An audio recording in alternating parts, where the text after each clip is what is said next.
నమస్తే. నేటి వార్తలకి స్వాగతం. SH news TV.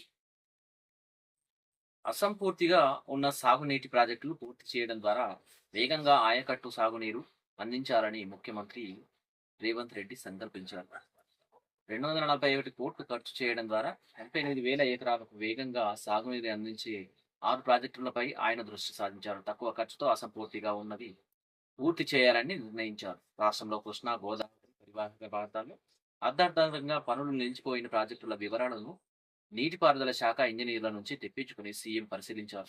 రైతులకు సాగునీరును అందించాలని డిస్ట్రిబ్యూటరీ వ్యవస్థపై ప్రత్యేక దృష్టి పెట్టాలని ఆయన అధికారులను ఆదేశించారు.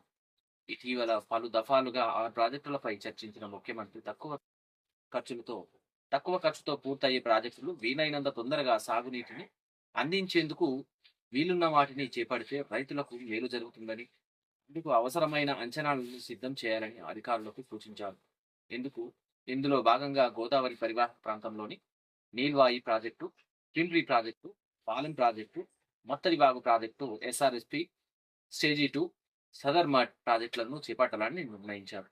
నీల్వాయి ద్వారా మంచిర్యాల జిల్లా, పింప్రి ఎత్తిపోతల పథకం కింద నిర్మల్ జిల్లా, పాలెంవాగ్లో జయశంకర్ భూపాలపల్లి జిల్లా, మత్తడివాగులో ఆదిలాబాద్ జిల్లా, శ్రీరామ్ సాగర్ ప్రాజెక్టులో రెండో దశలో వరంగల్ జిల్లా, మహబూబ్ నగర్, ఖమ్మం, జనగామ, సూర్యాపేట్ జిల్లాలను సదర్ మడ్ ప్రాజెక్టుతో నిర్మల్ జిల్లాలోని రైతులకు సాగునీరు అందుతుంది.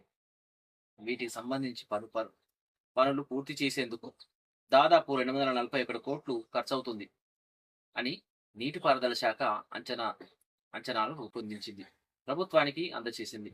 వచ్చే ఏడాది 2025 నాటికి 100% ఈ ప్రాజెక్టులు పూర్తి చేయాలని, అప్పటికల్లా ఆయకట్టును నీరందించే లక్ష్యంతో సమగ్ర ప్రణాళికను తయారు చేయాలని సీఎం అధికారులను ఈ ప్రాజెక్టులను 2025 మార్చి కల్లా అందిస్తామని అంటున్నారు. ఇప్పుడు ప్రస్తుతానికి నీళ్ళని ఎట్లా అందిస్తారు అనేది వాళ్ళు ఇంకా నిర్ణయించుకోనట్టున్నది. ఈ సంవత్సరం ఎట్లా ఇస్తారు అనేది వాళ్ళకి తెలియాలి. ఇటు తెలంగాణ, అటు ఏపీ తనకు రెండు కలలాంటివని, తన చివరి రక్తపు బొట్టు వరకు తెలుగు జాతి ప్రయోజనాలను కాపాడుతూ అభివృద్ధి కోసం నిరంతరం పనిచేస్తానని తెలుగుదేశం పార్టీ అధినేత, ఆంధ్రప్రదేశ్ సీఎం నారా చంద్రబాబు నాయుడు స్పష్టం చేశారు. రెండు రాష్ట్రాల మధ్య వివాదాలుంటే లాభం కంటే నష్టమే ఎక్కువ అవుతుందని, అందరి మనోభావాలు గౌరవిస్తూనే ఇచ్చిపుచ్చుకునే ధోరణితో వ్యవహరిస్తేనే సమస్యలు పరిష్కారం అవుతాయని అన్నారు. ఇటీవల ఏపీ సీఎంగా ప్రమాణ స్వీకారం చేసిన ఆయన ఆదివారం తొలిసారి హైదరాబాద్లోని ఎన్టీఆర్ భవన్ కు వచ్చారు. జూబ్లీ హిల్స్ లోని తన నివాసం నుంచి ర్యాలీగా వచ్చిన ఆయన పార్టీ నాయకులు, కార్యకర్తలు ఘనంగా సత్కరించారు. వేల మంది కార్యకర్తలతో ఎన్టీఆర్ ట్రస్ట్ భవన్ పరిసరాలు కిక్కిరిసిపోయాయి. కార్యకర్తల ఆత్మీయ సమ్మేళనంలో చంద్రబాబు మాట్లాడుతూ తెలంగాణలో తెలుగుదేశం పార్టీకి పూర్వ వైభవం వస్తుందని, ఏపీలో పార్టీ విజయానికి తెలుగుదేశం పార్టీ శ్రేణులు ప్రత్యక్షంగా పరోక్షంగా కృషి చేశాయని అన్నారు. తమ్ముళ్ళు తెలంగాణ గడ్డపై పుట్టిన పార్టీ ఉండాలా వద్దా అని తెలుగువారిని ప్రయోజనాల కోసం తెలుగుదేశం పార్టీ ఉండాలా వద్దా అని అడిగారు.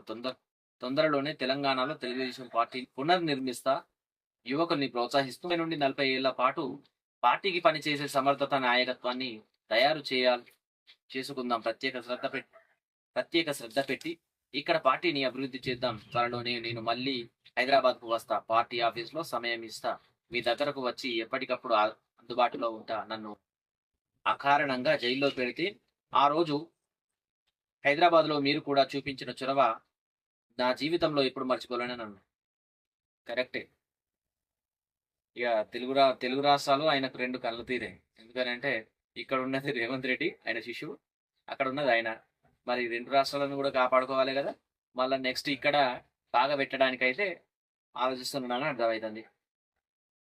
తెలంగాణ సంస్కృతి సాంప్రదాయాల ప్రతీక హైదరాబాద్ గోల్కొండ బోనాల జాతర ఆదివారం అంగరంగ వైభవంగా ప్రారంభమయ్యాయి. ఉత్తరాదిలో నృత్యాలు, కళాకారుల సాంస్కృతిక ప్రదర్శనల మధ్య లంగర్ హౌస్ చౌరస్తా స్పీకర్ గడ్డం ప్రసాద్ కుమార్, మంత్రులు పొన్నం ప్రభాకర్, కొండా సురేఖ, ఖైరతాబాద్ ఎమ్మెల్యే దానం నాగేందర్, మేయర్ గద్వాల విజయలక్ష్మి అమ్మవారి తొట్టెల పలహారం బండికి పూజలు చేశారు. ఇక్కడే గోల్కొండ కిల్లా జగదాంబిక మాతకు పట్టు వస్త్రాలు సమర్పించారు. కళ్ళు సాకా పెట్టి ఉత్సవాలు ప్రారంభించారు. రాష్ట్ర ప్రభుత్వం తరఫున స్పీకర్, మంత్రులు అమ్మవారికి మొక్కులు చెల్లించుకున్నారు. తెలంగాణ సంస్కృతి చాటు చూపుతూ సాంస్కృతిక బృందాలు, పోతరాజుల నృత్యాలతో అమ్మవారికి తొట్టెల ఊరేగింపులో గోల్కొండకు బయలుదేరింది. దేవాదాయ శాఖ ముఖ్య కార్యదర్శి శైలజ రామయ్యర్, కమిషనర్ హనుమంతరావు, ఉప mayor Srilatha Reddy, planning board vice chairman Chinna Reddy, collector Anudeep Durishetti, Srinivasa Reddy పాల్గొన్నారు. గత ప్రభుత్వం తెలంగాణ ఆర్థిక సంక్షోభంలోకి తీసుకెళ్లిందని, జగదాంబిక మాత ఆశీస్సులతో రాష్ట్రం ఈ సంక్షోభం నుండి బయటపడాలని స్పీకర్ గడ్డం ప్రసాద్ కుమార్ అన్నారు. లంగర్ హౌస్ లో గోల్కొండ బోనాల వేడుకలను ప్రారంభించి మాట్లాడారు. రాష్ట్రం సుభిక్షంగా ఉండాలని సీఎం రేవంత్ రెడ్డికి మాత దీవెనలు అందించాలని వేడుకున్నారు అని అన్నారు. దేవాదాయ శాఖ మంత్రి కొండా సురేఖ మాట్లాడుతూ బోనాలకు గతంతో పోలిస్తే 10% నిధులను అధికంగా కేటాయించామన్నారు. ఈ వేడుకలకు ప్రభుత్వం తరపున అన్ని రకాల సహకారాలను అందిస్తామని మంత్రి పొన్నం ప్రభాకర్ అన్నారు. కుమ్మరి కుల వృత్తి పరిరక్షణ ప్రోత్సాహం కోసం తెలంగాణలో బోనాల ఉత్సవాల్లో కుండల్లోనే బోనాలు చేయాలని ప్రభుత్వ పరంగా ఉత్తర్వులు ఇస్తామని మంత్రులు కొండా సురేఖ, పొన్నం ప్రభాకర్లు తెలిపారు. కుండల్లో బోనం ఆరోగ్యపరంగా మేలైందన్నారు. ఆదివారం వారు కుమ్మరి శాలివాహన సంఘం ఆధ్వర్యంలో హైదరాబాద్ లో లోయర్ ట్యాంక్ బండ్ వద్ద కనకాల కట్ట మైసమ్మ దేవాలయం వద్ద జరిగిన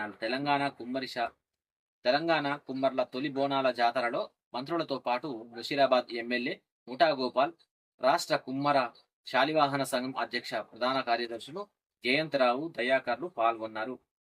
ఇది ఎప్పటి నుంచో ఉన్నది. మీరు చెప్పేది ఏమున్నది కానీ కుండల్లో భోజనం చేయడం అనేది ఎప్పటి నుంచో ఉన్నది. ఇక దాన్ని మనం స్టైల్గా గందులలో వాడుకుంటున్నాం. ఇక మరి కుండల్లో వాడితే మంచిదే కదా. దేవాదాయ శాఖ మంత్రి కొండ సురేఖ మాట్లాడుతూ బోనాలకు గతంతో పోలిస్తే 10% నిధులను అధికంగా కేటాయించిందట. ఎవరి భక్తి వాళ్ళది. 4 ఏళ్ల సర్వీస్ ఉంటే దంపతులకు రాష్ట్ర ప్రభుత్వ ఉద్యోగాల సాధారణ బదిలీపై జారీ చేసిన ఉత్తర్వుల్లోని సందేహాలపై ఆర్థిక శాఖ వర్గాలు స్పష్టతనిచ్చాయి. గతంలో అమలైన విధానమే వర్తిస్తుందని పేర్కొన్నారు. దీని ప్రకారం ఒకే చోట 4 ఏళ్ల నుంచి చేసిన వారందరినీ ఖచ్చితంగా బదిలీ చేయాల్సి ఉంటుందని వివరించారు. వీరిలో భార్యాభర్తలున్నా తప్పనిసరిగా స్థానచలనం కలిగించాల్సి ఉంటుందని, అలా మార్చినప్పుడు కొత్త ప్రాంతాల్లో దగ్గరగా ఉండేలా వారికి పోస్టింగులు ఉండాలని పేర్కొన్నాయి. బదిలీ విషయంలో పలు శాఖల ఉద్యోగుల మినహాయింపులు సందేహాలను వ్యక్తం చేస్తూ ఆర్థిక శాఖలను వివరణ అడుగుతున్నారు.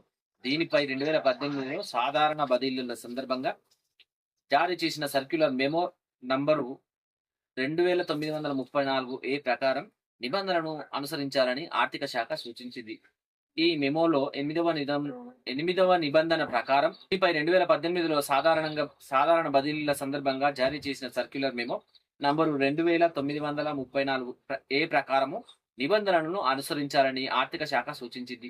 ఈ మెమోలో 8వ నిబంధన ప్రకారము ప్రస్తుతం 4 ఏళ్ల సర్వీసు పూర్తి చేసిన భార్యాభర్తలుంటే వారిని బదిలీ చేయాలి అని చెప్పేసి ఉన్నది.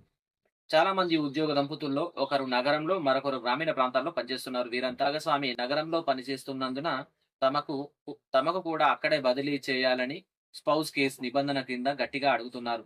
ఇలా అడిగే వారికి ఖచ్చితంగా నగరానికి బదిలీ చేయాల్సిన అవసరం లేదని, నగరంలో ఉన్న వారికే గ్రామీణ ప్రాంతానికి మార్చవచ్చని నిబంధనలు చెబుతున్నాయి. వేర్వేరు శాఖల్లో ఉద్యోగ దంపతులు నగరంలో 20 ఏళ్లుగా పనిచేస్తున్న వారున్నారు. 2 శాఖల మధ్య సమన్వయ లోపాన్ని ఆసరాగా చేసుకున్న వారు స్పౌస్ కేసు నిబంధనలను అనుకూలంగా మార్చుకొని నగరంలో 20 ఏళ్లుగా కొనసాగుతున్నారు.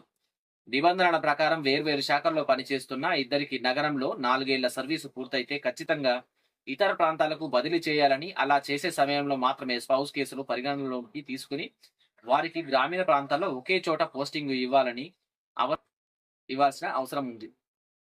భార్య పట్టణంలో ఉండి భర్త పల్లెల్లో ఉన్నప్పుడు నేను కూడా పట్టణంకి వెళ్తాను, నన్ను అక్కడికి ట్రాన్స్ఫర్ చేయండి అంటే చేయడానికి లేదని చెప్పేసి అంటున్నారు. మరి అదే భార్యను పల్లెల్లోనికి పంపించే అవకాశం ఉందనేసి అయితే గట్టిగా చెప్తున్నారు. మరి ఇన్నర్ కోట బీటెక్ సీట్లు 70,307. రాష్ట్రంలోని తొలి విడత ఇంజనీరింగ్ కౌన్సిలింగ్ లో ఈసారి బీటెక్ సీట్లు తగ్గాయి. వెబ్ ఆప్షన్లు సోమవారం ప్రారంభం కానుండగా కన్వీనర్ కోట సీట్లు 70,307కు మాత్రమే అందుబాటులో ఉన్నాయని ఈసారి ప్రభుత్వం ప్రైవేటు కళాశాలలకు 173 ఉండగా వాటిల్లో మొత్తం సీట్లు 98,298. ప్రైవేట్ కళాశాలల్లోని సీట్లు 70% కన్వీనర్ కోటా కింద కౌన్సెలింగ్ ద్వారా భర్తీ చేస్తారు. ఆ ప్రకారం ఈసారి 70,307 సీట్లు విద్యార్థులకు ఐచ్ఛికాలకు ఇచ్చుకోవచ్చు. గత సంవత్సరం 2023-24 తొలి విడత కౌన్సెలింగ్లో 173 కళాశాలల్లో 1,07,039 సీట్లు ఉండగా కన్వీనర్ కోటా కింద 76,359 సీట్లు అందుబాటులో ఉన్నాయి. చివర విడత పూర్తి తర్వాత ప్రత్యేక విడత నాటికి సీట్లు పెరిగాయి. ఆ ప్రకారం మొత్తం సీట్లు 1,16,720 అవగా అందులో కన్వీనర్ కోటా సీట్లు 85,671. అంటే నిరుడు కంటే ఈసారి సీట్లు తగ్గాయని స్పష్టమవుతుంది. కాకపోతే 2-3 విడతల కౌన్సెలింగ్ నాటికి మళ్ళీ సీట్లు చాలా వరకు పెరిగే అవకాశం ఉంది. ఇక ఈసారి మరి 70,307 మాత్రమే ఉన్నాయంట మరి. అంటే ఇప్పుడు ఇప్పుడు 70,307 మాత్రమే ఉన్నాయి. కానీ ఈ సెకండ్, థర్డ్ కౌన్సిలింగ్ టైంకి మళ్ళీ పెరిగే అవకాశం ఉందని అంటున్నారు. మరి ఎవరు నిరుత్సాహపడాల్సిన అవసరం లేదనేసి చెప్తున్నారు. ఇక ఇవి ఇవాళటి పేపర్ న్యూస్. మరి తిరిగి రేపు కలుద్దాం.